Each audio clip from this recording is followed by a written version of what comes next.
Well, this is going to be interesting. We're going to try and roll all these together. if possible.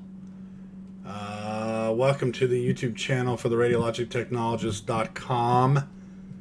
This is kind of a test again for this new streaming system, and the widgets that go with it are kind of clunky. So I'm going to go over to, when I do these, I'm going to go over to the Facebook group and add in the link to the stream.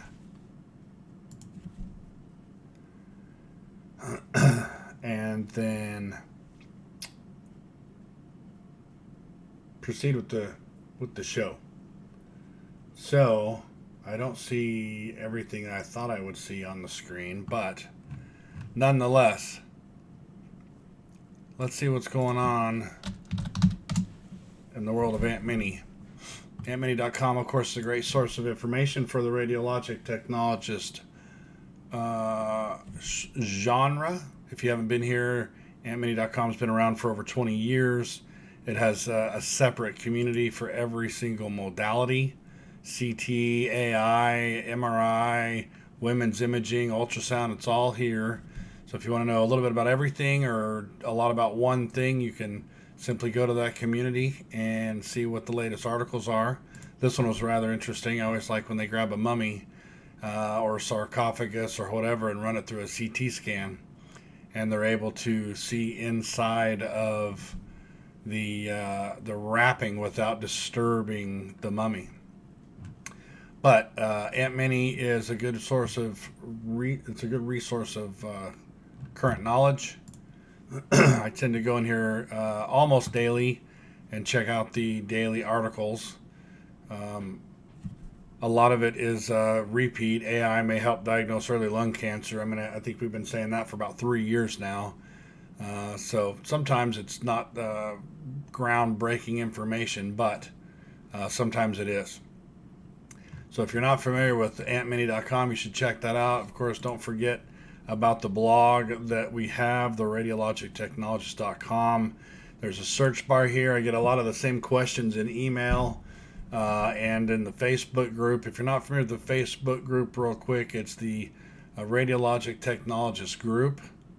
And there's almost 4,000 members in there. I'm really proud of this group and the people in it. It takes some work to get rid of the riffraff who are constantly trying to get in there and spam and do dumb stuff. But you can see that people are constantly, what's your favorite shoe? 353 people saw the post. 16 people chimed in with their favorite types of shoes. And this blog, and I always promote when rad techs have a side hustle, regardless of what it is. I prefer it to be radiology related, but if not, you're welcome to post your wares on here. A lot of people do mugs and hydro flask and things like that, or markers or whatever. You're welcome to post. I'll always hit the like button and back it up. And then, of course, there's a lot of job posts showing up lately. There's a lot of jobs out there for rad techs, which is a good sign for our craft. And so I'm really excited. Here's somebody saying they just got a job fresh out of school. Any pointers? 7 people have chimed in to say what their opinions are. Here's another one. 11 comments. So I'm very proud of the Facebook group and how active it is. I try to go in once a week and approve new people. I do have questions that are asked, and if you don't answer those questions, you don't get in. So this person hasn't answered the questions. This person, so they've answered one. Do you agree to the group rules? Yes, but they didn't answer the rest. So I have to dig a little deeper on some of these to see. So they joined 7 years ago as opposed to yesterday. They're in 33 groups, so they're fairly active, and I can click into them and go check them out and see if they're just posting stuff they're selling that doesn't have anything to do with X-ray, or they just come into our group to have one more outlet to sell things or whatnot. Here's a person that didn't answer any questions, and they've already submitted a comment. So they're just probably spamming something without even Well, no, they're at Rapid Care, so they're probably advertising a job in another country, uh, which, of course, we welcome anybody and everybody to the group, but it's basically a U.S. base because the ARRT is where we get our licensure, and it does not carry you outside of the United States. You can't use an ARRT license in another country. You have to figure out what they need there, and you have to go get that. So,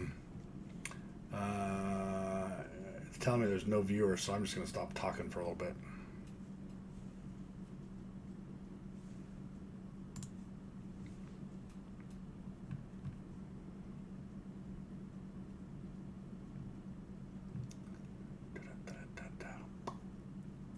So where is...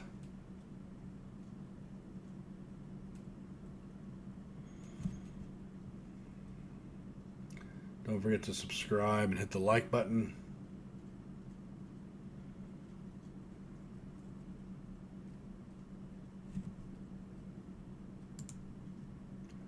Top overlay.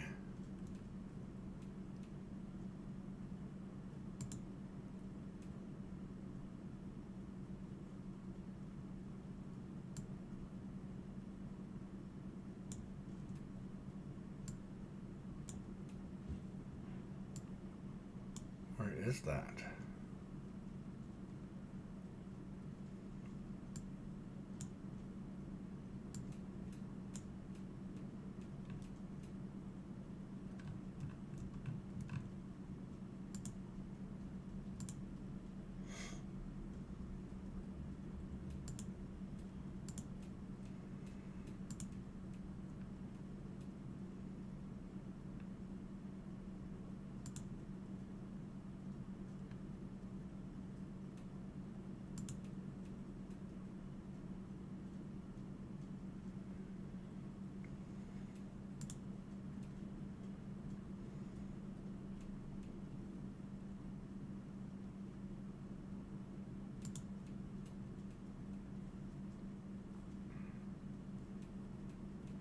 Oh, yeah, it says 0 viewers on... Oh, now it shows 1 viewer. So I'm trying to figure out, there's different little widgets I can put on the screen, like the little tip jars there. And you should see on your side the ability to, like they call it, super chat.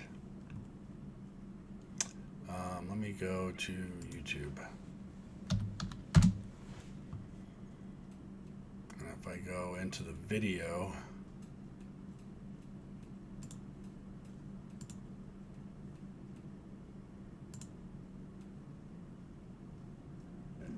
you should see on your side. So, yeah. So, sis, click the $ down there in the chat box and do like 99 cents. And let's see what happens. If you don't mind.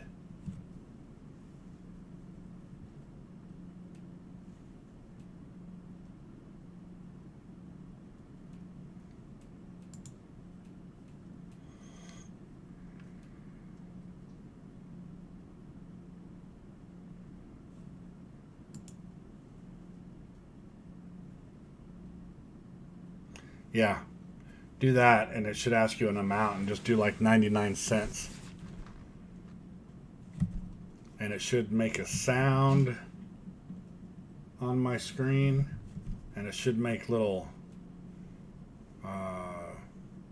coins drop into that jar.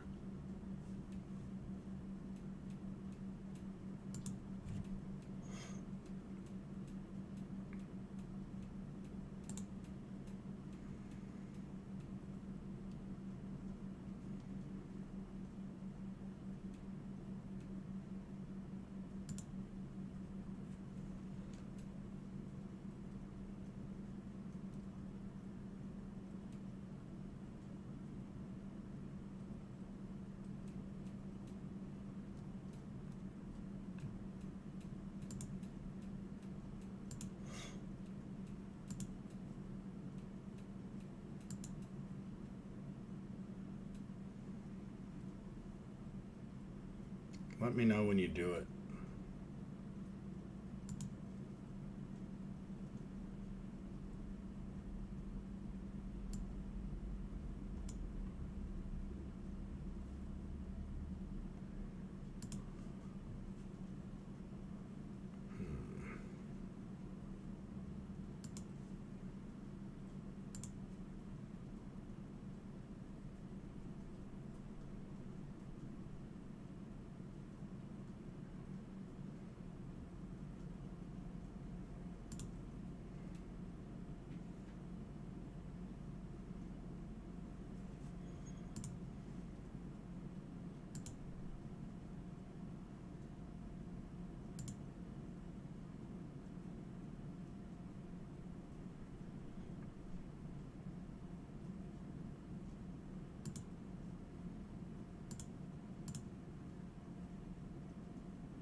Are you able to do it?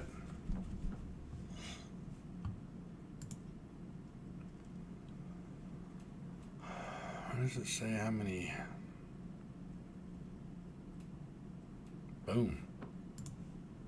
Okay, did it do anything on this side? Or did you see, you didn't have to do $5. Okay, I got a sound. Did you see any coins drop down in the, oh, I think I just saw it on another screen.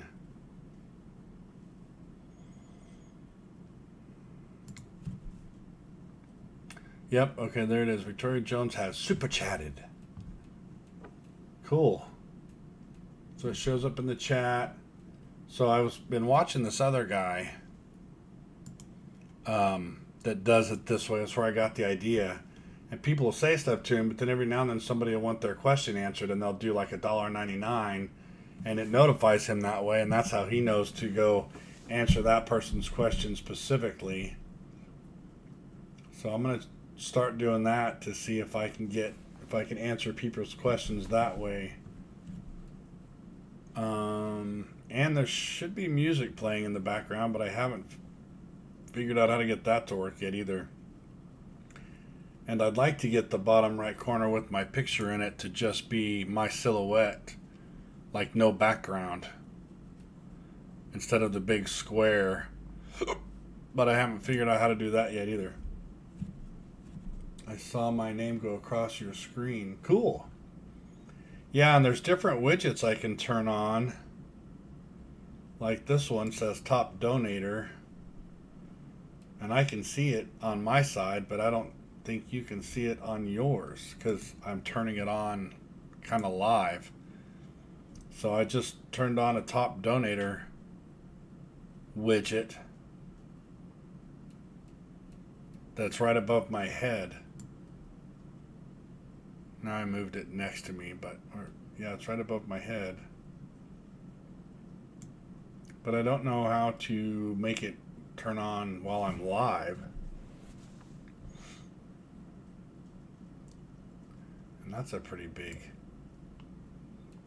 thing too. Anyway.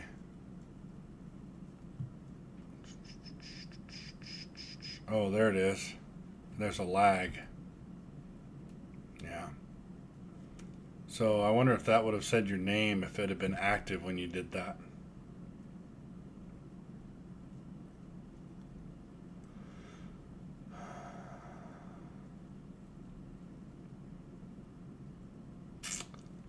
Okay.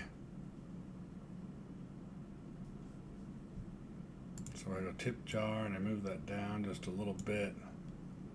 I've got to figure out how to make myself silhouetted.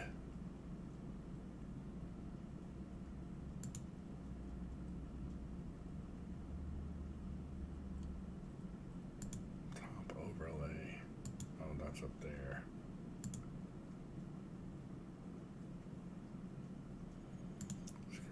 Hampshire.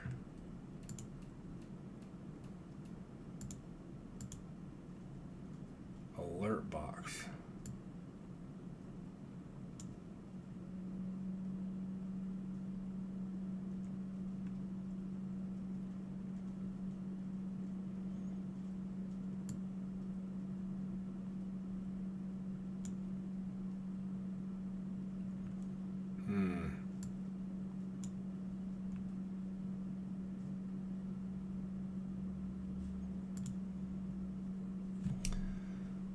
Well, oh, hi, Gabrielle. What companies do you recommend for a travel tech? You know, one of my favorite travel companies, the person that I knew there, and she talks in our group all the time, she left. And so I would have to say, let's see if I can pull them up. Dale, let's see. Dale Hannigan's one of them. Not showing up that way.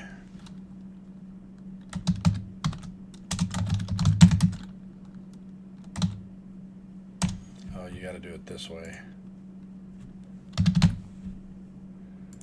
Dale's one of them. And who was the other one? Yeah, you're a fan. RSG Services, Dale Hannigan. Springboard is very popular. I've used them a lot. They're good. They're good at what they do. Who else? So, are you seeing this running zombie above my head? I don't get it. I guess I have to figure out what's triggering that. So when you donate, I see a running running zombie. Anyway, sorry, Gabrielle. We're playing with this new streaming system, and so I'm easily squirreling here.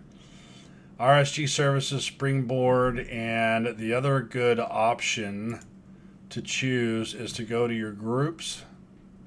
Let's see, groups, and go travel.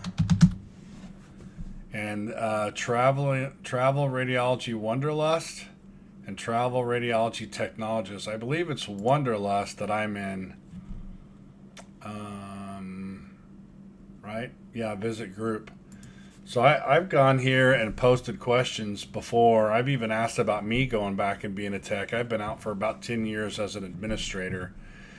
But I went in here and I posted, you know, I've got this certificate and this certificate, and I haven't been in the field for 10 years. Do you guys think anybody would even be interested? And of course, the answer was absolutely, because of the huge shortage of technologists that we have right now. Anybody with a technologist certificate or license is gold right now if you're willing to travel.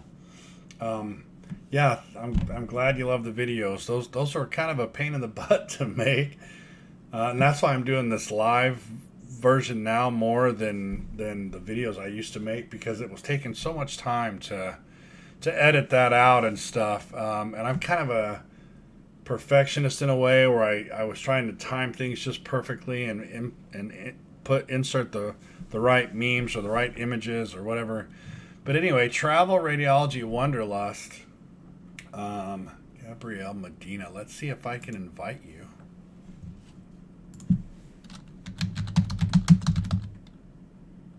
Nope. I must not have you as a friend on here. So go to travel radiology. Well, make sure you're in our group. Hopefully you're in our Facebook group. So let me just go back to that and give you the link, because you need to get in there. And let's see, where can I put that? I have to go here, and I have to put it in here. And then go back to the radiologist or the travel group. Doggone it. Groups. Travel. Wanderlust. And you can always join all of them, right? And if they're a pain in the butt, just leave the ones you don't like. is it going? Is it group? So take this one, and I'll pop that over to you. Join that one. And go in there and ask them whatever questions you have. So just curious, what's the longest someone has been a travel tech? Anyone over 5 to 10 years? It has 11 comments.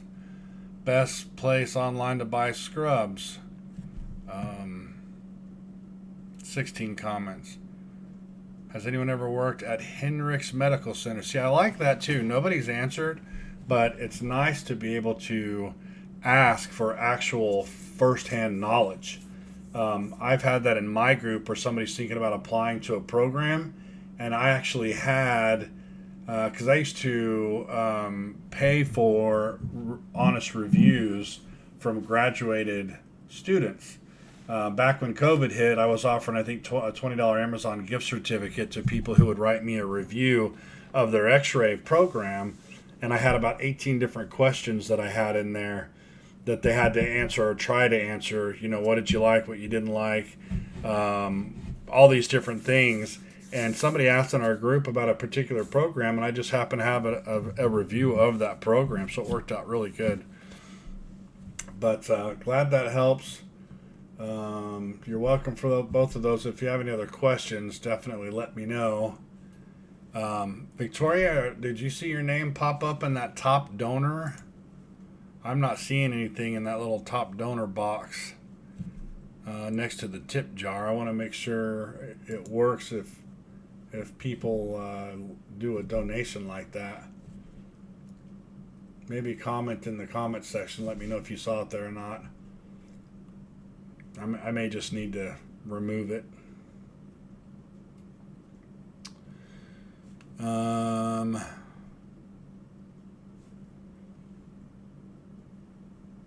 So let's see what's going on in our group. I actually am running 3 of them now. X-ray technologist, I'm the admin there. The rad tech is mine, and radiology. This one's just a mess. It's the biggest radiology Facebook group, but it's just spam after the person running it said they were just tired. Okay, you didn't see it. I may just remove it. The person that was running it just got sick of getting rid of all this spam, and they're still around, but they don't really do anything anymore. And I used to go in here all the time, and like this has nothing to do with radiology. And it's a pain to try and go in here every day and delete this garbage out of here. So, I mean, it's not even letting me. So turn on post approval. So now they think that they're leaving a post, but they're not. It's going to go into a queue for me to approve, and if I don't approve, it'll delete after so many days. And then I go in. Because if I remove her, they'll just come back under another name. So somewhere in here, where's delete? See all. Remove post. And confirm. So now when she posts, she'll think she's posting, but it'll just go in a queue. Pending posts over here. But anyway, that's the 3 radiology groups that I help to manage. And the other one is fairly active as well, 10,000 members. The first one, the radiology one, had like 20,000 members, and this one does okay. People are still asking questions. If it ever gets to a point where we're not getting good content, then it's just, see, like that's a good question. There's somebody advertising their stuff. If it ever gets to a point where it's just junk, I'll probably close it down. But it's nice to have options to go to different places, but I finally started my own because I wanted to have better content. Where was it? Over here. So I asked, no ads without marketing membership, which nobody's ever done. So I just delete the ads for all the BS that pops in. But other than that, we get some good questions. So don't forget to check out the Facebook group if you're not a member. Don't forget to like this video and subscribe if you're not already. I can do one once I finish mine. I'm at Carrington in Spokane. So Carrington was our competitor in the Phoenix market. Carrington, in fact, I think they got closed in the Phoenix market. I can't quite remember. But they mostly do, I think, nursing in the Phoenix market now. But it's funny. Yeah, I'm cross-trained. I'm cross-trained in CT, and I went back to school for ultrasound, and I got cross-trained in MRI. So I was a quad modality tech for a long time, about 10 years before I went into management. But I kind of felt that way about my x-ray program when I was in it. Hey, Blissful Vibes, what's up, buddy? I kind of felt like, because I went to Pima Institute, and I thought, man, these guys really don't know what they're doing. And then I went to Gateway Community College and thought, man, these guys really don't know what they're doing. And then I got to my master's degree at Weber State and thought, oh, wow, this is a teacher self program. At least the other programs had teachers teaching you. And so now that I've gone all the way to my doctorate, I can look back and say, well, each program had its pros and cons. And I've actually done a complete honest review on Pima Medical for those interested. I didn't do one on Gateway because it was an ultrasound program, and my blog is really geared towards general x-ray. I've debated whether or not to post articles about ultrasound and CT and all that on there. I think they really deserve their own blog and maybe even their own channel on YouTube. I've spent the past 3 years kind of sharing my experience, mostly in general x-ray, but also about kind of the big picture of radiology and how it all ties together. So I don't want to miss your question. What are your thoughts on interventional and cath? My thoughts on IR and cath are it's really good money. It's one of the highest paying modalities in radiology. It's also the highest burnout, just so you know, because you are constantly on call. A very common scheduling tactic in both of those, IR. So let's start with Cath Lab. Cath Lab, you typically have 3 teams, Team A, B, and C. And Team A may be Monday, Tuesday, Wednesday, 12-hour shifts, and Team B may be Thursday, Friday, Saturday, 12-hour shifts, and then Team C may rotate in there to give them days off. But somebody also has to cover the call overnight because you have to have IR available overnight. So if you're not properly staffed, which a lot of places are not and haven't been for a long time, you're going to work all day, even if it's 8 to 5, but then you're immediately going to go on call at 5 and get called in a couple of times throughout the night, and then come back to work the next day. Cath Lab is notorious for that. It's great money, but it's notorious for high call, which is great at first because if you're in it for the money, call is where it's at. And you make a ton of money, but what I've seen over about a decade of administration is Cath Lab techs last about 6 months. 6 months to a year before they're like, this is ridiculous. There's no way I can keep up with this. IR not quite so bad because it's not under as much demand as the Cath Lab team is. IR can operate 8 to 5 or 7 to 4 or whatever and not see as many callbacks. Depending on how the program's set up at the hospital. You know, some hospitals don't utilize IR as much as they should, or there's always that turf war between the cardiologist and the radiologist. And if the cardiologists have a lot of the stenting and stuff and the radiologists don't get it, then you're not going to see it through IR. It's all going to go through the Cath Lab. But both have high call, on call hours and callbacks, and you're going to have a higher burnout rate. But it also has a factor of standing on your feet all day. I'm not a big fan of standing on my feet. Getting called to the OR, for example, in general x-ray, and having to stand on your feet all day was not my favorite thing. So you're going to stand on your feet all day in IR and the Cath Lab. And that's where you get these questions like this about what's a good pair of shoes to wear. Because if you don't have a good pair of Hokas or something to stand in all day, your feet are just going to kill you. So that's my 2 cents, brother, about interventional and Cath Lab. I would do it, but I wouldn't do it as a permanent career choice. And X-ray you can cross train straight from X-ray into IR and on the job training. There's really not a lot of schooling out there for it. It's on the job training. And Cath Lab's the same way. Cath Lab typically will poach from the X-ray department. The Cath Lab will get short staffed, and they'll start flashing. Cath Lab usually pays more than because Cath Lab's in cardiology, right? That's outside of radiology. So the X-ray techs may be making $25 an hour, where the Cath Lab can offer 30 or 31 or something like that.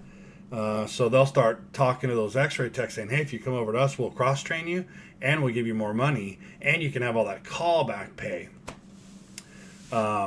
So Cath Lab poaches from X-ray a lot, and it's really good money. If you can stand it, have at it, but just be prepared to have a fallback and go back to X-ray, or if you have an X-ray and CT license and you want to go play Cath Lab for a while, see if you can keep one day a month or something. I recommend if you have more than one modality training, try to keep one day a month, one shift a month minimum in your other license, or you will start to get crusty and not stay up to date, and then you'll start to stumble if you ever do have to go back. I had a really good, one of my best MRI techs took this educator position where she stayed in our department in radiology, but she kind of was over keeping track of everybody's licensures and training them on the latest educational needs, running simulation labs. Like the whole team would have to go down to the sim lab and run through a mock contrast reaction. But I made sure that she kept one shift per pay period in MRI. For one, it helped the MRI techs and gave them a break, but for two, it kept her skills up to date. And so that is a good alternative if you're trying to step out and do something else for a little bit. You always want to keep a little bit of time in your other licenses so you don't get crusty on your skills. Let's see. I'll join it after I get home. You must be at work. Cool. You pulling a 10, or what are you doing, Gabby? Do you go by Gabby or Gabrielle?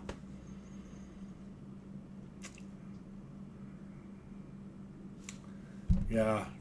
So it all depends on what you want to go into, or if it's about the money. I mean, it kind of is about the money, right? We have bills to pay. My point of view is always, how do I make the most amount of money in the least amount of time so I can go enjoy life and have money to do it. So that's why I went back to ultrasound school. And ultrasound and MRI pay about the same. But MRI, there's really not a whole lot of upward mobility besides maybe cardiac MRI. But a lot of your standard MRI techs have to learn that anyway. In ultrasound, you can subspecialty into echo or some other things. And if you go into echo, you can subspecialty even more into like pediatric echo. And each time you subspecialty, you make more and more and more. No, I know MRI. I don't know like mammography is basically for women. They can't say that, but that's really all that's in there. I've only ever seen one guy that was a mammographer.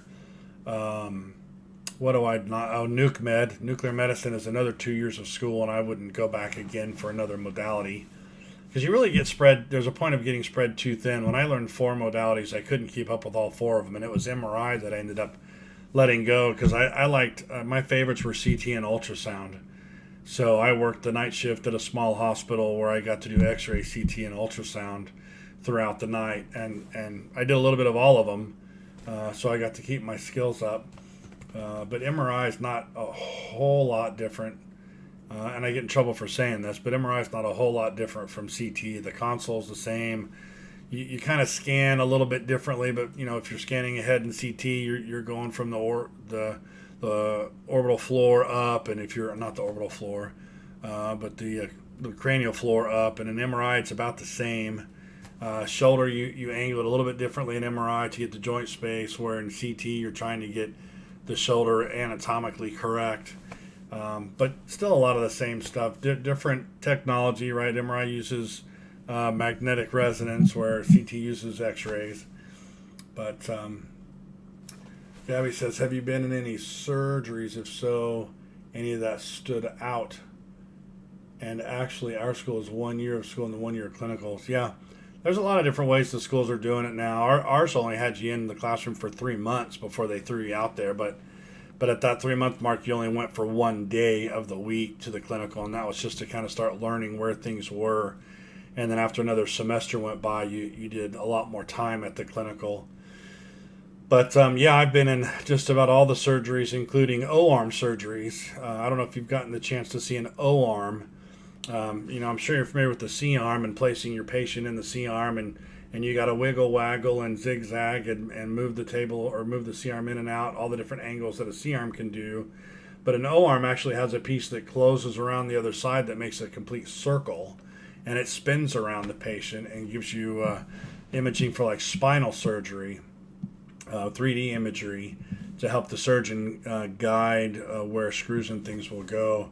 So I think the most interesting surgeries, if I had to pick some, are the ones that kind of stood out the most were the hardware, like hip replacements and things, because you don't realize how brutal those are on the human body till you see one, and those surgeons are just in there banging away with their hammer, hitting the chisel into a person's bone, and it's making noise, and they actually hang drapes around the team because blood squirts all over the place, and they don't want it going all over the walls and everything, so they actually hang clear curtains around that way it stops the blood from going any further. Those are and that's standard. It gets really messy in some of that stuff. I like to sit in on the Cath Lab and watch them feed lines through the femoral all the way up into the heart and push contrast in there to show blockages and things like that. You just really have to get out there and witness, experience as much as they will let you, because the truth about our field is you don't know what you don't know until you see it. So try to do rotations. You should get a rotation in the OR, ER, outpatient. You should be in the ICU to see those patients because they're different from anybody else. Try to get up in the OR for post-surgery stuff like sponge counts on OBs and things like that. And it's a fun job. It really is. And I would, now that I've done both, been a technologist and been in administration, I enjoyed the technologist side better. They both have pros and cons, but it was more fun doing exams and kind of helping solve that problem. Can I get the right exam to show what the problem is with this patient? In administration, you don't get that. You think in administration, well, I can affect more patients in a positive manner because I can change policies now for the better, but you completely lose that technologist aspect of it. So, any more questions over there? I'm not seeing any. Yeah, Victoria, I think you would have been good in healthcare it may still be in your future. You were good at it, and you talked intelligently about it because you're around it and the family so much. But it is what it is. Sometimes healthcare is a monster, like we're seeing with COVID, where techs are getting pulled in all different directions, and they're running out of PPE, and we're asked to do things that are, don't seem fair sometimes. But anyway, let's see what we got. There's no new questions in the group. There's no new news out of the ASRT, really. They're always wanting volunteers, and Greg's retiring. So I try to visit a couple of these, at least a couple times a week, to see what's going on. I like Aunt Minnie because they pretty much have daily news articles, and you can even drill down into the different communities. So if I want to get caught up on what's going on in the ultrasound, I can pop into there and see what the latest subharmonic ultrasound and ultrasound reduces hospital length of stay. V-Ross says, how long should student be rotated in the OR, IR for clinicals? As long as possible. As long as possible. Because there's so many different things up there. Now, so if we're talking about OR specifically, and I'll talk about IR as well, but OR, you really only have a C-arm, right? Unless you're doing the O-arm. but and you should rotate through the O-arm if your facility has one. That's $1 million piece of equipment, so you may not have one.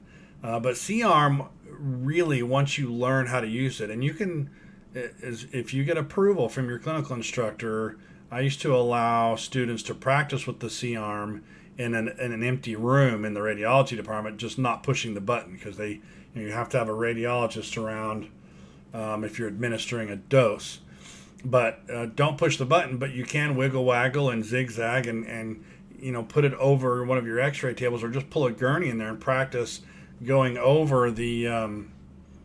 If you scroll up in the chat, I'll link to the Facebook group. But the C-arm, what I'm trying to say is the C-arm, once you learn how it works, you're done. Then it becomes, what do all the different surgeries look like? If you're going in on a neck surgery, you're at the head of the bed. If you're going in on a pelvic surgery, you're at the pelvic end of the middle of the bed. And then you've got baby C-arms, right? That usually we don't mess with. They're actually low enough. I think they're 100 millisieverts. They're low enough that they don't have to be ran by a tech. They can be ran by a nurse or the doctor. But if you can watch those, you want to see those too, because a lot of times they'll sit the patient's foot right on top of that thing and nuke it right there, which is interesting. But you got regular C-arms, mini C-arms, O-arms, and you want to see all that. You want to get experience using them all, and you want to write down. I've got a post in the Facebook group, actually. If I pop that up there, here's the Facebook group, the Radiologic Technologist group. I just shared right here how to write a resume. So what I teach in that post is when you're coming out of school, it actually looks better if you can list what equipment you're trained on.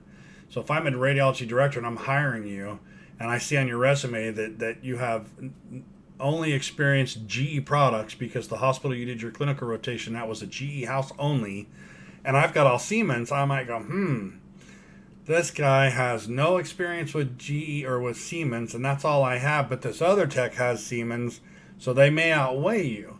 So you want to get your hands on as many different kinds of machines as you can, but you also want to list it on your resume, so that, because if you just put, I did 6 months at Mesa General Hospital. Well, what'd you do? Well, I know how to use the GE 9900 C-arm, blah blah blah, and I know how to use the O-arm, and I know how to use the Philips whatever X-ray room. So it makes you look more intelligent when you start putting down the equipment you use. But do be careful if you find yourself pigeonholing yourself like into an all GE genre of equipment. You want to try to get experience on, and odds are you're not going to be in one of those type of facilities. There are facilities that have these giant contracts with GE or Siemens, and that's all they buy. But I have yet to see a hospital that has all of one brand in all modalities.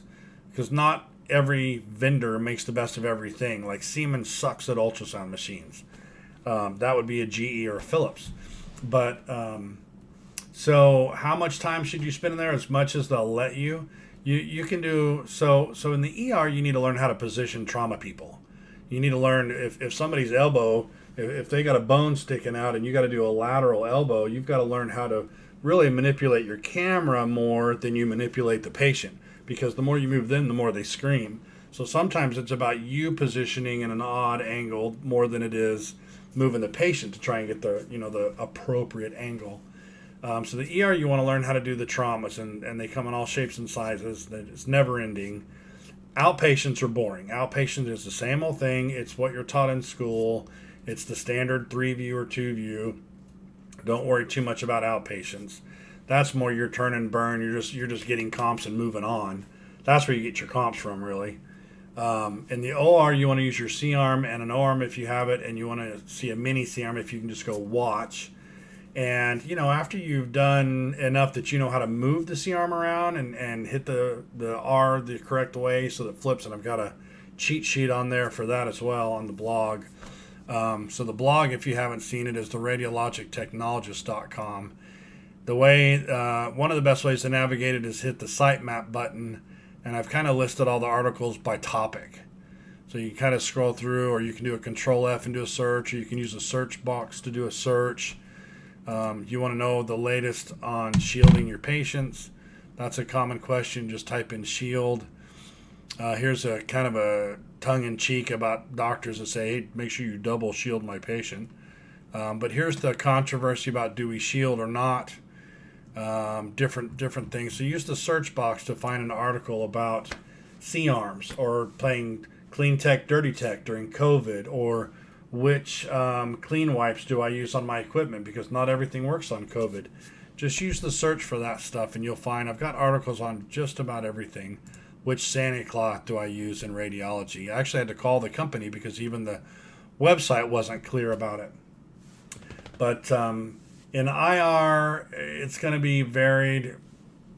Half the facilities out there just do the same handful of procedures over and over again. So once you see each one 3 times, you're pretty much there. And you're not really expected. So you asked about on clinical rotations, right? How long should student be rotated in the OR IR? Yeah. So IR, you're not going to be expected to do IR procedures right out of school, but you are going to be expected to do OR procedures right out of school, including sponge count KUBs in the OR.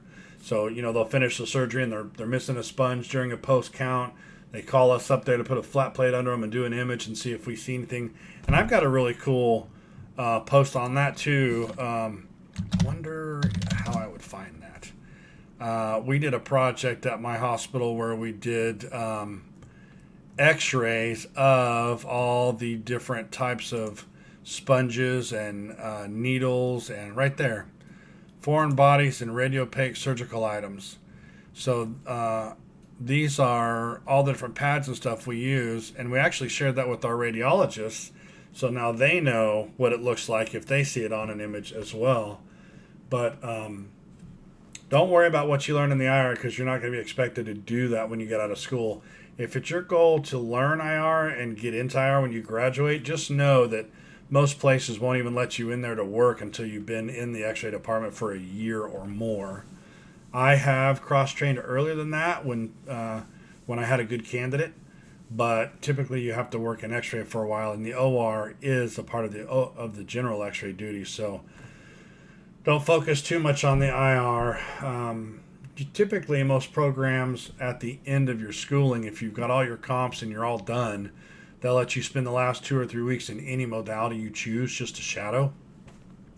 And I would recommend you go check out whatever it is you're interested in at that point, IR, CT, MR, mammo, nuke med, whatever, and see, because a lot of people think they like stuff till they get in there. Like, a lot of people think MRI is cool till you get in there and you see just how much the MRI tech actually has to sit. Because an MRI could be 30, 45 minutes on average, and you're sitting in your chair occasionally telling your patient, stop moving, or please don't move, or do your best not to move, or whatever, and you're sitting there listening to that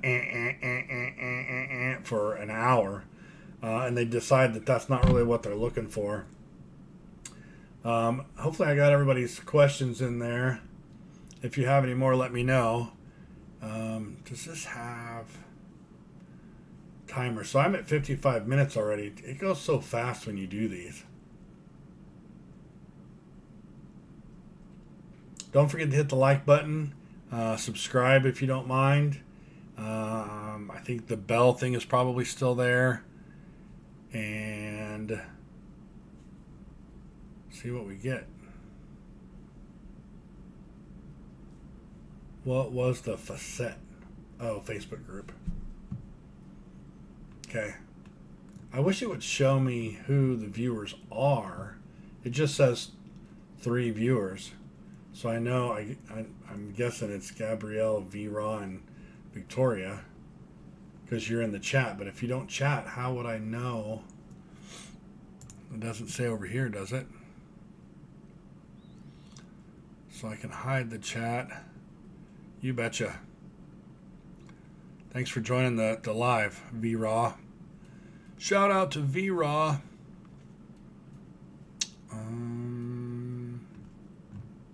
Yeah, it doesn't show who all's watching.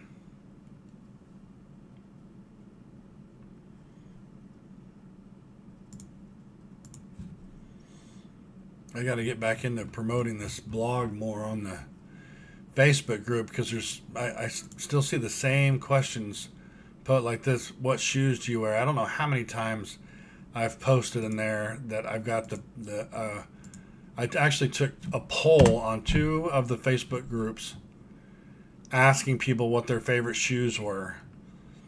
And then I wrote this blog post based on what everybody said. And I gave pros and cons, and I gave them a ranking based on the polls. And people don't know what's on the site because I don't sit there and plug it all the time. So I put it on here for them. I don't know if I'd wear Crocs in X-ray.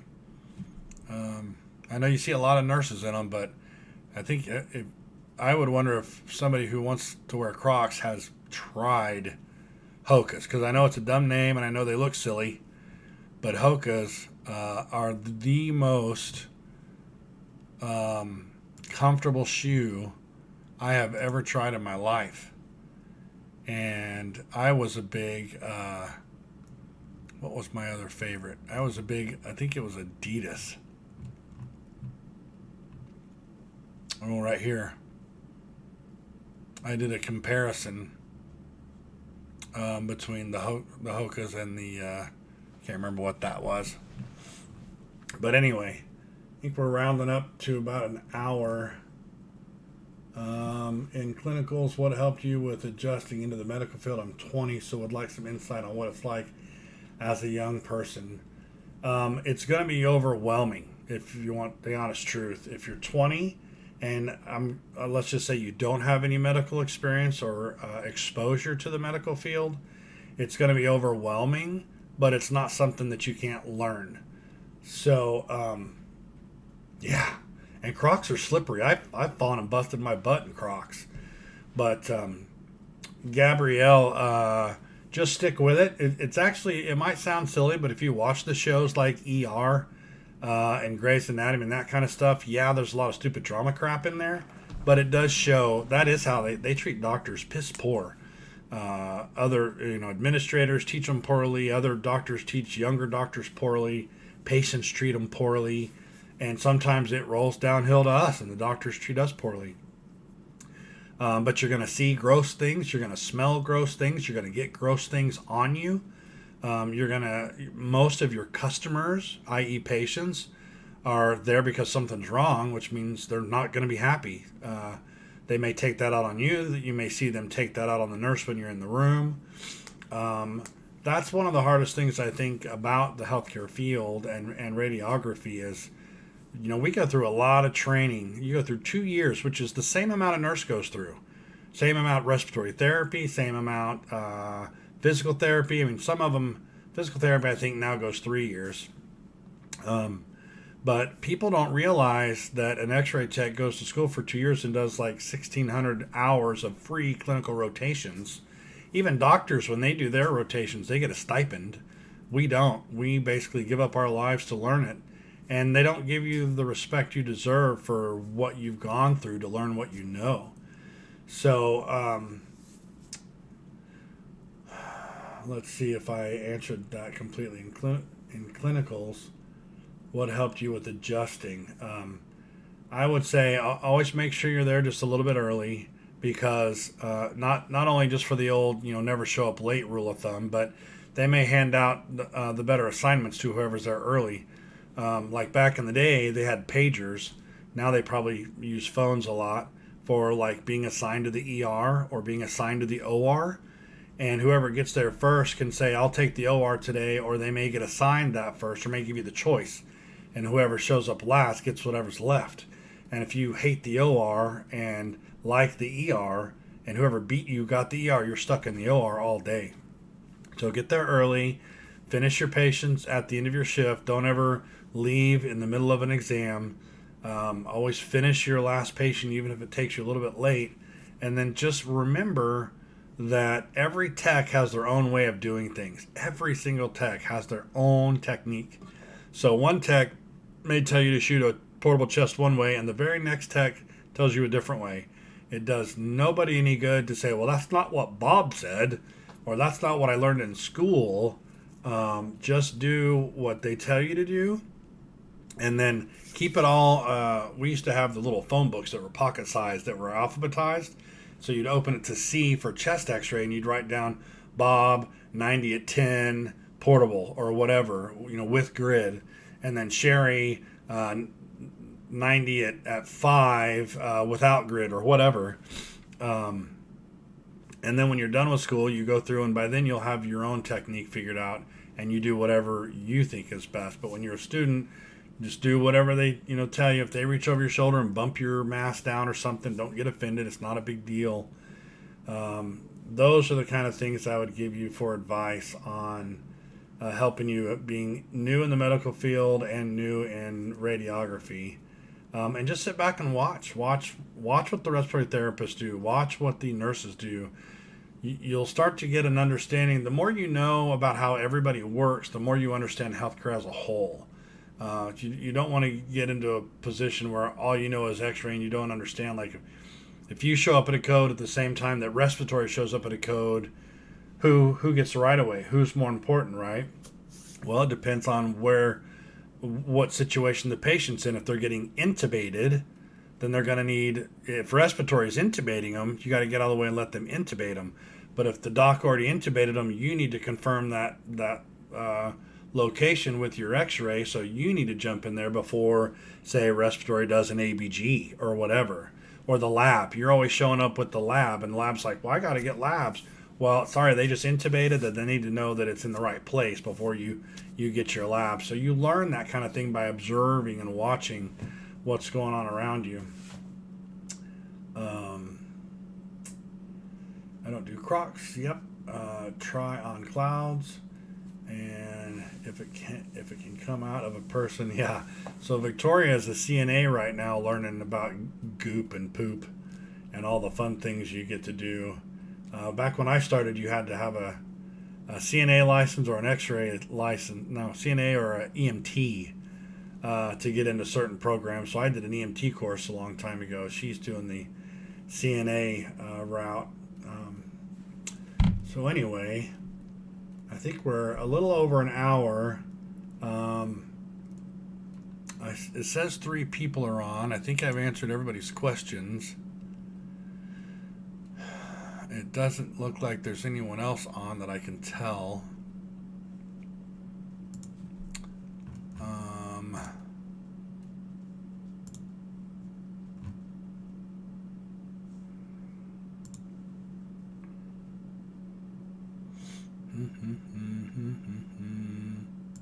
I've got a poll going right now because I have there's so many job openings for X-ray out there right now.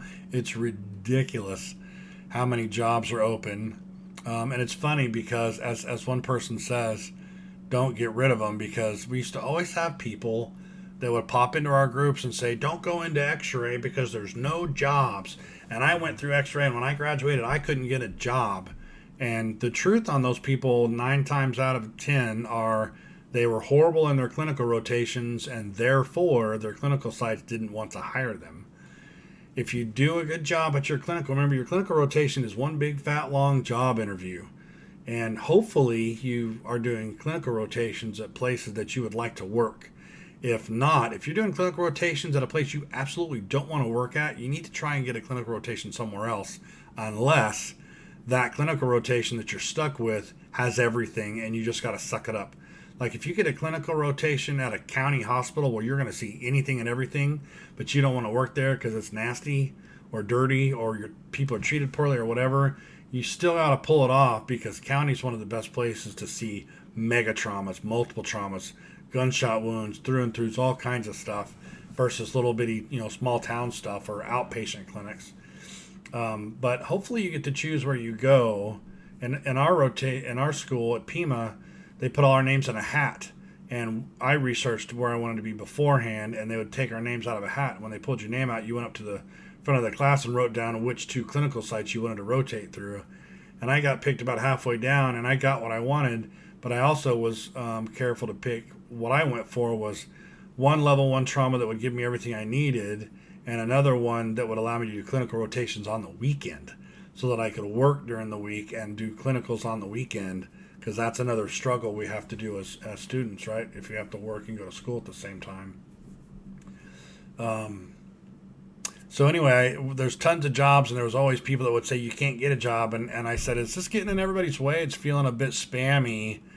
So 45 people said doesn't really bother me. 40 people say keep it, we like to see it, and 5 people said yeah, I don't really want to see it. And Carrie says, I really like the sharing and community feel. I don't think the job postings really detract.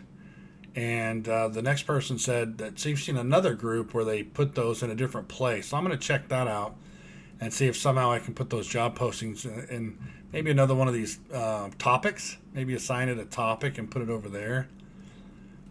Frank said if you get rid of it, there'll be a bunch of text telling potential students there's no jobs. Keep them. It's literally a finger swipe to ignore it, and I agree 100% with him. I enjoy them. They keep me driven, knowing the degree I'm working towards will earn me a living and not just useless paper. Yep, that's true. So through this poll, I've been able to tell that people really don't mind them. I just feel like if you go through here, because there's so many jobs now, it's like, let's see, there's the shoes. So that's a double post. I'm not too hip on the double posts, but there's one, $15,000 sign-on bonus. Are you kidding me? $15,000 sign-on bonus. Now, don't forget, this is a whole nother topic, but don't just go for the big money because you don't know what the cost of living is there. You have to research Northern Maine's cost of living. It's like people saying, oh, California pays $50 an hour for an x-ray tech. Yeah, but California charges you $15 for a hamburger. So you may make a lot, but you're going to pay a lot, and in the end, you're not going to take anything home. So you've got to make sure to research where the place is and do a cost of living search, and then see. And I actually have an article on that too. If you go to my blog, there's an article on the best states that let you keep your money. I typically have to go through the sitemap to find this one, but yeah, best states to work, cost of living versus salary. So I actually took 2 different polls. One which lists the cost of living survey, and then put that against a survey that the ASRT does every year that asks techs what they make. And that's how we know what they make in different states. And I did an analysis and compared them. So Wyoming got a ranking of 10 out of all 50 states, which because of a high index rating, which I formulated. So they were at, and this is 2 years old now, but they were at 2683, and they allowed you to put, they had the least amount of cost of living expenses. So that was the best place to work at the time. They were ranked number 1 because they paid a decent amount and the cost of living index was decent. And then the worst, I believe, was Hawaii because they don't pay that great. They have to pay higher because of how expensive, but the cost of living there is double average in the continental U.S. But if you want to know what good states are, this is still a good rule of thumb. And that's just another article here at the blog, as well as I got hundreds of memes. If you're just kicking back on your shift and you're bored, click on the meme and scroll through. I got a whole bunch of those that are hilarious. Resource guides, don't forget Gabrielle and V-Rob, if you're still a student. All the anatomy study guides are in here, so you can look at all the different x-rays and quiz yourself and know what they are. And the same goes for a bunch of quizzes. This is all free stuff. Go into the quiz section and pick pathology, positioning, sectional anatomy, patient care, whatever, physics, and it'll give you a multiple choice, and it's all free. And they actually come from old. Now that's the nice thing about radiography. The technology may change a little bit year after year, but the bones in the hand are the bones in the hand, and they haven't changed for hundreds of years. And the names aren't going to change, and positioning is not going to change. So a lot of this stuff is just recycled information that everybody has had to learn.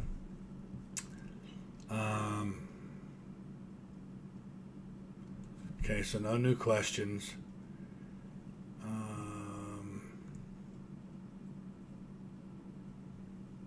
hour and 11. I mean, I could go on, but I don't want to just sit here and ramble. I'd rather just do like a Q&A type. But I think what I was saying was there's a lot of jobs getting posted, and it's starting to look kind of spammy. Ultrasonographer and radiology. I mean, what are they really looking for that they didn't give any information? Is it so? It's ART, minimum 3 to 5 as an ultrasound tech, which is a separate license. They didn't put ARDMS in there anywhere. So a lot of these are people that are just trying to make money finding staff for staffing agencies, and they don't really know anything about it. You'll see them put radiology technician needed. And I'll admit sometimes I just delete those guys because if they're not going to take the time to even understand what we do, I'm not going to promote them. But this also gives the techs the opportunity to chime in. There's a couple of guys that usually say, you know, what are you expecting us to do any back office? Because some of these places want to hire an x-ray tech, and then if you're not doing any patients, they want you to take blood pressures and do, you know, chart management or whatever it is, inventory or draw blood or whatever. Yeah, the school here only takes 10. Yep, and I asked them to up that to 15 because we needed more, and they won't. So anyway, yeah, there's lots of. This was Allison is someone who was asking about this ASRT student leadership program. Should I do it? Should I not? And we looked into it and talked about it, and she applied for it. She needed to do a cover letter and a resume, and we worked on that, and she got that, and that's awesome. They're going to pay for her to travel to different seminars. Lazar is a good friend of mine, posts a lot, has his own.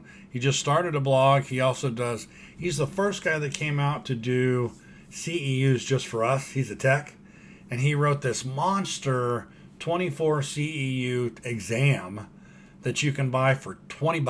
$20.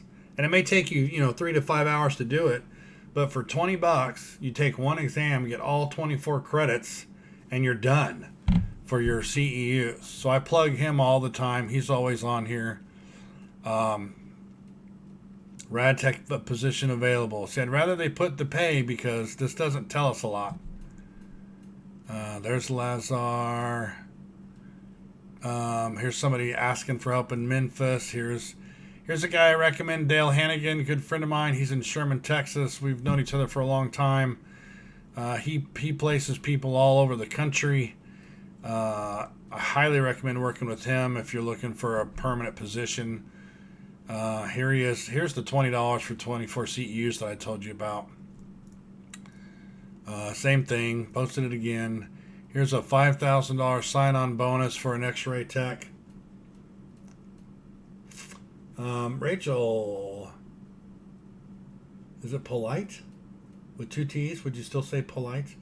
Hey, Ron, I apologize if you've already addressed this, but do you have suggestions for desensitizing yourself to trauma? No, I haven't addressed that. I mean, no, actually, I don't even know if I've written an article about that. I'm in Idaho, but I did most of my time, like it's a prison sentence, I did most of my time in Phoenix Mesa, Apache Junction down in Arizona. 20 years down there and about 8 up here in Idaho. So desensitize, that's a great question because if you're not ready for it, it'll hit your gag reflexes. Polite. I would not have thought that. That's cool. My last name is Jones, so it can't get any more boring than that, right? I would watch some videos. It may sound corny, but YouTube should have them. Even the gory stuff. You should be able to do, I don't know, level 1 trauma, open foot fracture, open arm fracture. I wonder, let's just try it. What the heck? So if you go up here and you say open arm fracture. Yeah, look. So open arm. So this is how you fix them. This is the surgery. But you watch that stuff and see, stuff sticking out and start to desensitize. So here's what happened to me. This is exactly how it went down. I wasn't prepared. They didn't tell us a lot of stuff in my program. Like, I didn't even know about BEs until we were like 3 months in, and they started talking. I'm like, wait, what? That's not in your brochure. You never said anything about a barium enema in my interview. But I was doing a foot x-ray in the emergency room. I took a portable down there and had my 3 cassettes because it was before digital. And a guy had an open fracture. So when you're driving a car and your feet are on the floorboard, one on the gas pedal and one on the floor, and you get into a head-on collision, most times the feet shoot outwards and the tib fib shoots straight through medially to the foot. So it looks backwards on the screen to me, but your feet go out and your leg bones go straight and they're sticking out. And I went down to shoot a foot x-ray. That's all it said. It said MVA, motor vehicle accident. And I pulled back the curtain and I get up there and I'm seeing this bone sticking out. I'm like, all right, whatever, I can handle the blood. And I got down there and somehow managed to pick up the foot and slide the cassette underneath it. And somebody walked past me, and that walking past made it waft that bloody tissue smell in my face. And that's when I about lost it. It was the smell, because nothing else smells like that, right? So to start desensitizing yourself, and you're not going to be able to desensitize 100%. You're going to see things like when it comes to pediatric traumas, like there's drowning victims, 2 girls that drowned back in Phoenix that I'll never forget. You can't, and you can't pre-plan it, because I was down there, I knew what I was going to when I got called to that one, but I didn't know what I was going to see. I didn't realize there'd be 2 dead children, completely naked, ashen gray, laying on gurneys, with me standing there waiting for the doctor to say, I need chest x-rays. And they ended up calling it off because they weren't even trying to revive them at that point. But there's things you won't know. You won't know about how a child can be abused and what that looks like until you see it.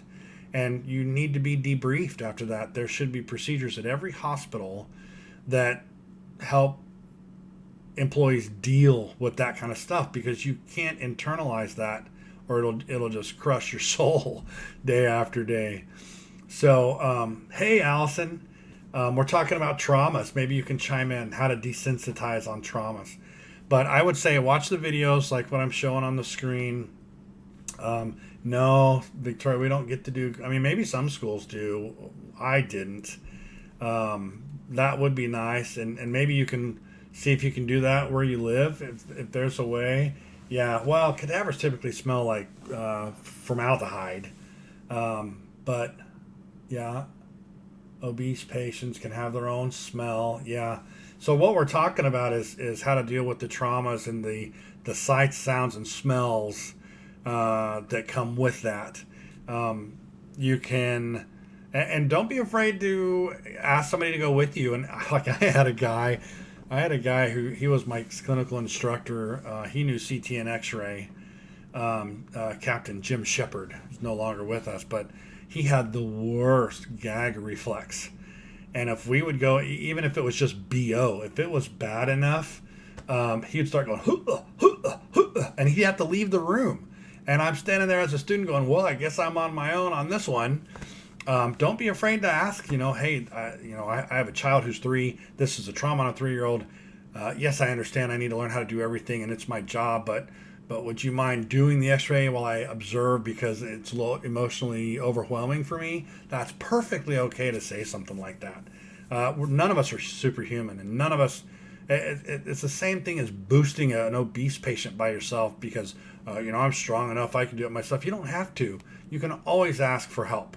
So I would say to desensitize yourself, start watching videos, start looking up images online, watch surgeries on YouTube. And that's as good as it's going to get, because like I said, you can't prepare yourself for everything. You just wouldn't imagine. I've seen stuff, especially the foreign object stuff, right? I never would imagine how many people accidentally fall down backwards in the shower on an umbrella, a Vaseline jar, an alarm clock, a pickle jar. It's just ridiculous, the stuff you're going to see. And you have to keep a straight face, and you have to image it. And if they ask you what you see, or is there something wrong in the x-ray, you have to show it to my radiologist. It's not what I'm trained to do. I'm trained to take the image. The doctor's trained to interpret the image. I could lose my license if I say anything about it. So just hang in there, and if something does shake you to your core, talk to your clinical instructor, either the person at the site or your school, or even an HR person or a counselor at your school or at the hospital. Don't ever try to just internalize it and take it home. And if it's bothering you, you need to get debriefed on it. Um, yeah, so I don't. This is kind of off topic, but on topic. When it comes to smells, the best trick I ever learned was like in the ER, if there's a patient in a bed that's going to be there for a bit and they just reek because they're drunk or they're unbathed or whatever, we used to put 4 open copies of coffee grinds, fresh coffee grinds, one at each leg of the bed. And the smell of the coffee grinds would overpower anything else and at least make it bearable. But as for you going in and out of the room, in a short amount of time, you may try rubbing some kind of essential oil under your nose, or if you're wearing a mask, put it inside your mask. That helps with the smells. But sometimes it's just going to hit you. You're not going to expect it. I remember a BE. We were done, and somebody dropped the bag. You want to lower it so that the gravity helps you evacuate the patient's contents into the bag. You never want to. You'll learn that once. You only make that mistake once of taking out a tip before you evacuate, because then it just goes everywhere. So you leave the tip in with the balloon inflated, and you lower the bag so that gravity drains it back in the bag, and it looks disgusting, but you'd rather have it in that bag, that BE bag, than all over the place. But somebody just dropped it, and it busted, and then everything went everywhere, and it's all over you, and it's all over. If you want to, you should probably get in the habit of putting the baggies over your shoes. Even if you have the kind that are wipeable, which is a good idea, get shoes that are wipeable, and have a pair that you just leave at work. Just leave them there and change into them when you get to work. Don't take them home, but bag them. That way, if something accidentally drips on you, you can take those off and put a new one on. Allison, haven't had any traumas at clinic yet. Super jealous that a fellow student saw 5 gunshots. Yeah. I mean, how bad are we that we're excited about that, right? But that's totally true. And that's what we call patients, right? We call them by their exams. Did you see the gunshot wound in 5? They have a name, but, that's how we are. Of course, that's how we get called, right? Where's X-ray? Not where's Bob? Allison, I cried the first time I walked into the ICU, just a tear, but it was enough to make my supervising tech leery of me. I have 10 weeks to gain her trust, though. Yeah, and they should know. I mean, that's just how it is. I had 10 years of phlebotomy under me before I went into x-ray, so I'd already seen a lot. But, everybody reacts differently, and it depends on what the trauma is. It may not bother you. Certain things may not bother you at all on some weird... like I remember one time I was in the ICU and a respiratory therapist was suctioning a patient, right? Where they're already intubated and they're sticking their little tube down and shoving it all the way down into the lungs. And then they pinch off the top, which grabs all that mucus in their pipe or their tube. They pinch it off and then they pull it out so that their whole tube that's full of mucus gets pulled out of the lungs, which is good for the patient. But it makes this god-awful snot-sucking gurgle sound that made me about toss my cookies right there. Because that's what I can't handle. I can't handle that gurgling, I'm choking on fluid snot sound. That's why I could never be a respiratory therapist.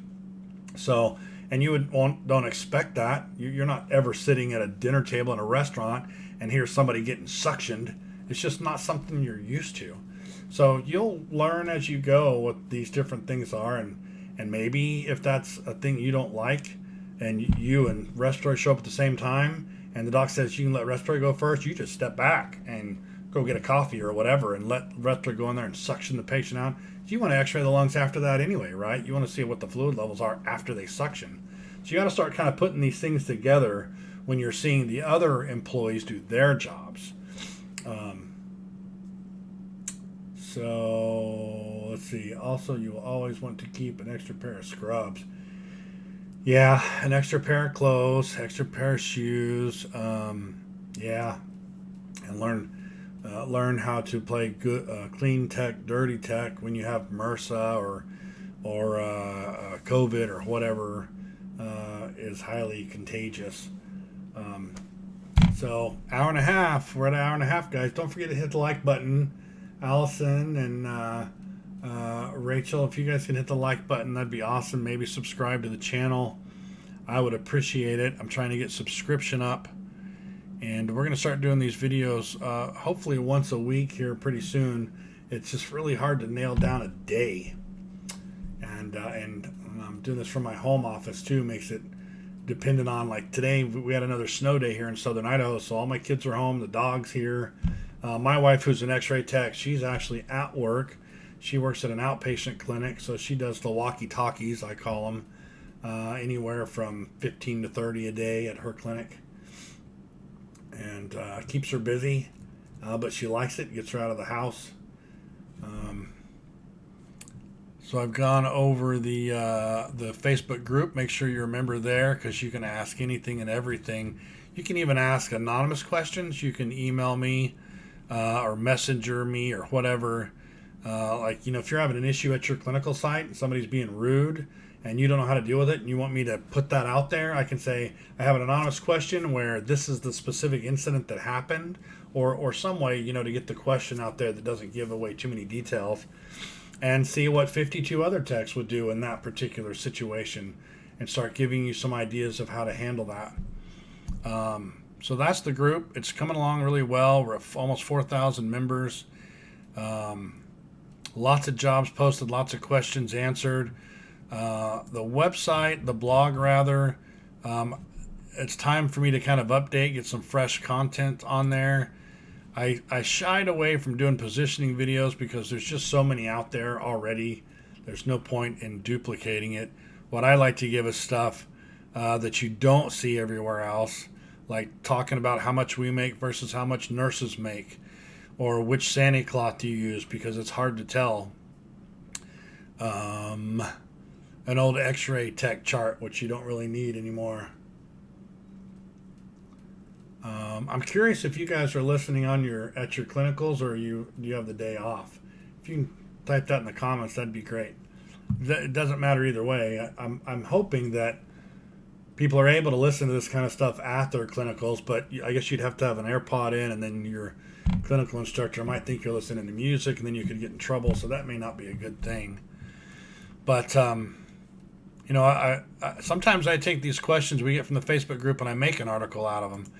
Well, I had somebody on there saying, what's your best way of finding an iliac crest in an obese patient? And everybody kind of gave their 2 cents, so I listed it. There's the elbow, usually gives it away. There's pressing harder and rotating the leg to fill the greater trochanter. Leg lift directly across from the belly button.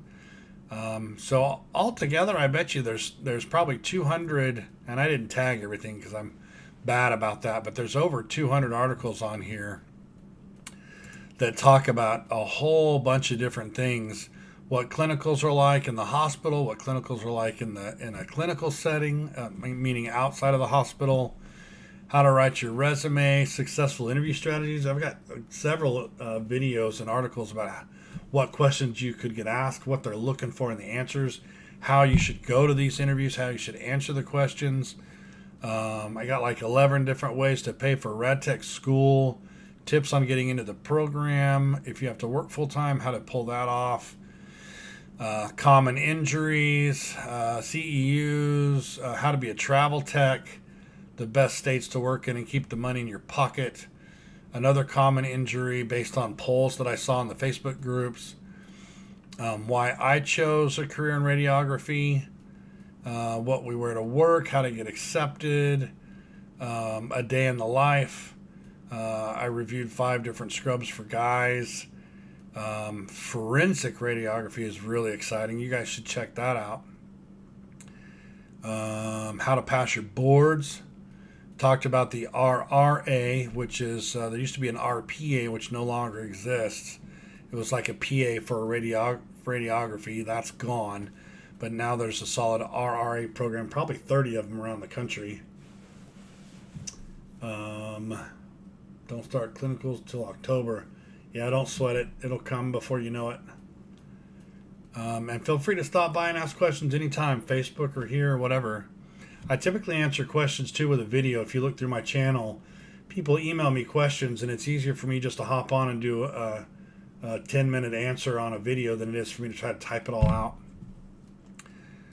To shield or not to shield, a radiation safety officer, did you know that's a job? The RSO is in charge of your badges and what to do if you ever go over your limits. And it's only like an extra 2-week training course. Bet you didn't know that, right? That's another title you can add to your list and do that and be a tech. Or an administrator can be. Usually it's a nuke med tech that's the RSO. But anybody can be an RSO. It's like a 2-week program in California. And it pays more money. Radiation therapy, how to get into that. Cross-training. I wrote this cross-training article for people so you can send it to your bosses. If you have the kind of boss that says, we don't cross-train, we hire from outside, that's a big mistake for a lot of reasons. And I wrote in fact, I travel and give talks on that because it's much more beneficial to the company and to the department to train from within. Carhartt scrubs are my favorite as well, for sure. Veterinary diagnostic. Have you guys seen that? That's way cool. I got a whole bunch of images of different animals. Giraffe. Bears.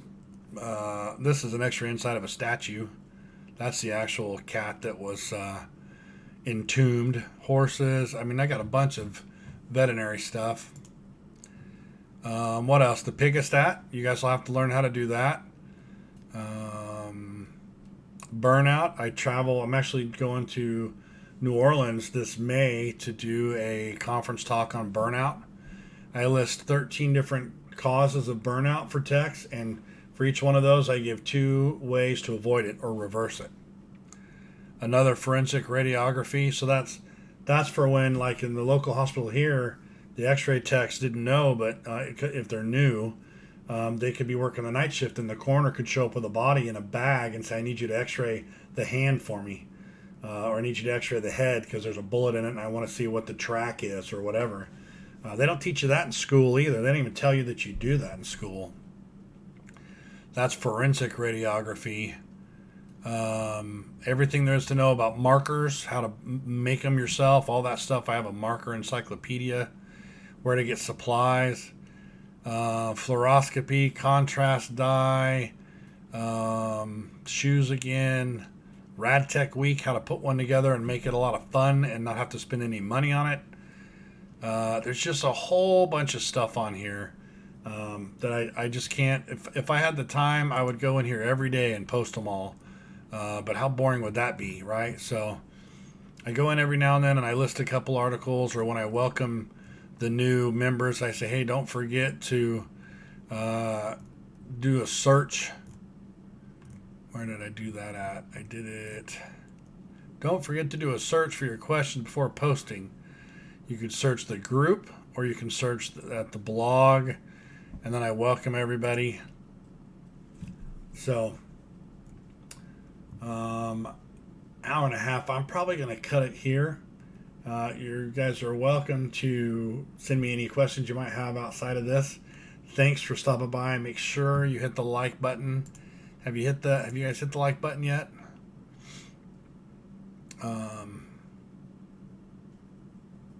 That's another place you can comment on my YouTube videos, and I'll answer those as well. Let's see, my channel videos. This one. So I got 6 likes. I think that's pretty much everybody that stopped by. So I'm going to say adieu. Good luck for those of you that are still in the classroom. Hang in there. And come ask any questions you have on any of these social media platforms, whether it's the Facebook group or the YouTube channel or the blog. If you go to the blog, up here at the top, there's a little contact button. That'll take you to this email. You can put in your name and your email address and send me a message, and I'm happy to respond that way as well. I'll do a video just for you, probably when I'm stuck waiting for my wife to come out of the mall shopping or something like that. And happy to help you guys out. So take care.